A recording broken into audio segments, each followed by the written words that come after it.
Hello everyone and welcome back to what is the first video in just over a week now. I have been having some internet issues, so hopefully you guys don't fault me too much for the lack of uploads, but let's get straight into the new event, Morgran's Hunt. It's a pretty straightforward event. It's just a play on Morgan's Prey with added rewards, added leaderboards, added challenge, etc.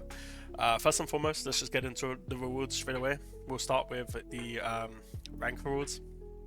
Getting top percent nets you the Morgan's Hunt trap frame, which lasts 14 days, 20 of the refractor materials, and 1 draw. The top 30% is 15 refractors instead of 20, and the frame. Top 60% is 10 refractors with the draw, no frame, and so on and so forth. So obviously if you want the frame, you're aiming for 30%, which is probably why you're watching this video, to see where you can make up the difference. Now, there is other rewards that don't include really needing to compete. It's more just play and you will get them. And that is these 15 here.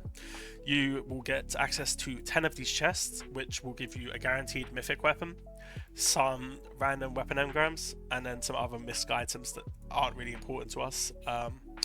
You then obviously get 2 of the chests with the incandescent clusters. You should be a total of 1 each.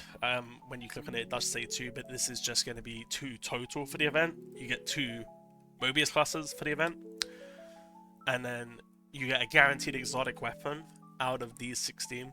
There is no prior on weapons that you don't have. I, for one, grabbed Sweet Business, which I now have 2 copies of. So don't go into it thinking it will be a good source of weapons that you haven't unlocked yet. They have thought about that. It will be completely fair weighting between these 16. Now, going on to the actual event, and what you guys are probably all here for, is how I've actually gone about this event. I'm currently sitting at 12. Please bear in mind that there is a lot of optimization to go. Currently, Madara, Nordic, and Clive hold number 1, but expect this score to change very, very soon. There's a lot to be done. The most you can improve your runs right now is by selecting the right wishes. I think the most important one that a lot of people are seeing are between the choice between Better Together and Wild Growth. Now, on paper, Better Together looks a lot more scarier because you have 80% additional. Compared to Wild Growth, which only gives 20% and 10% of bosses. However, what they don't want you to know is that this fuse takes a long time. And it is very, very extremely likely that you will kill any of these elite combatants or any of the mini bosses before they even get the chance to pair. So this is sort of a perk that just doesn't even exist. It serves as a detrimental perk and it just doesn't exist. Wild Growth, this 20%, yes, it's not going to happen in the early stages, but once you get to the late stages, these bosses, they will gain that 10% at regular intervals. So it's not just a flat 10%, and they will get the greater attribute bonuses.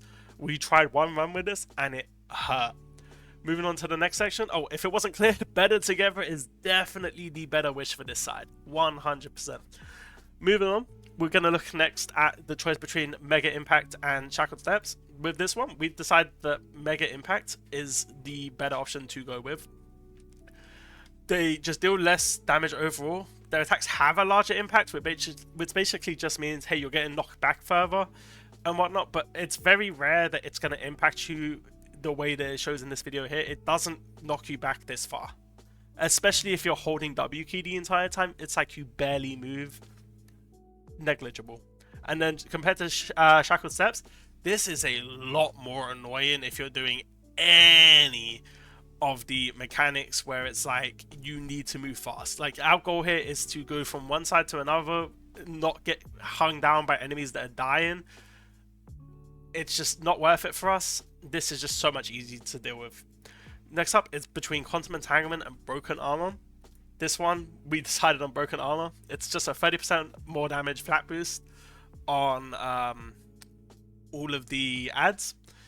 It does shaft classes that have really strong supers. It also shafts the Tan2 Yumiko players. It's going to be hell for you.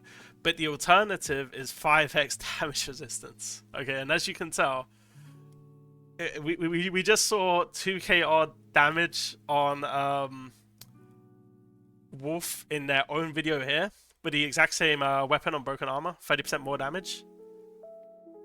We're gonna want this, okay? Like, yes, you're gonna be capped at 18k damage for weapons, 50k for abilities. It's fine. It's only gonna nerf sniper characters. I would honestly just say for this, hey, on Tan 2, just stick to the scout. You'll be doing so much more damage. Quantum entanglement, you don't want damage resistance. You just don't want it. Moving on. We have between sacrifice and silver coating. This was a sticky one to begin with, but I think with the way that the current meta is, and if you are trying to push leaderboard, you're gonna have a couple of Estellas. And Estella has corruption, which essentially is an ability that will stop any healing.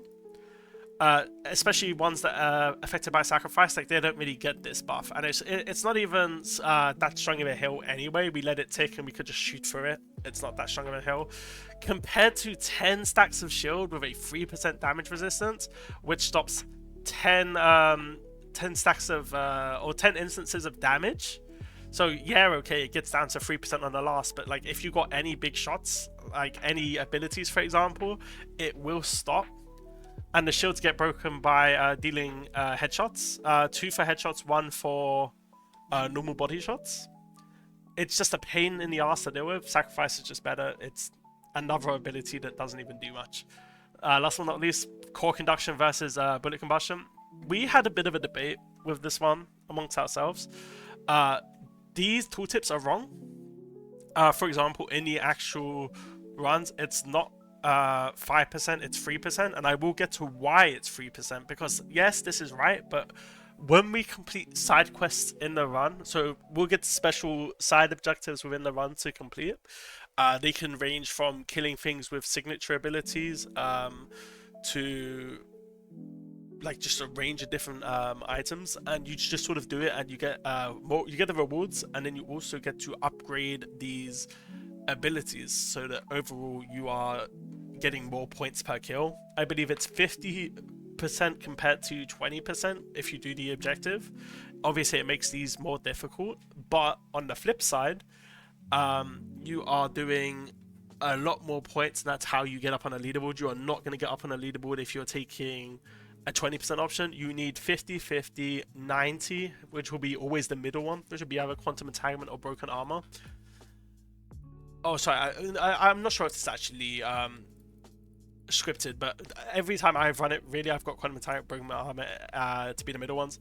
You're always going to want to select, you're always going to want to complete it so that you have the 50%. If you don't have 290% going into stage 6, you will not be in contestation for the leaderboard, just so you know.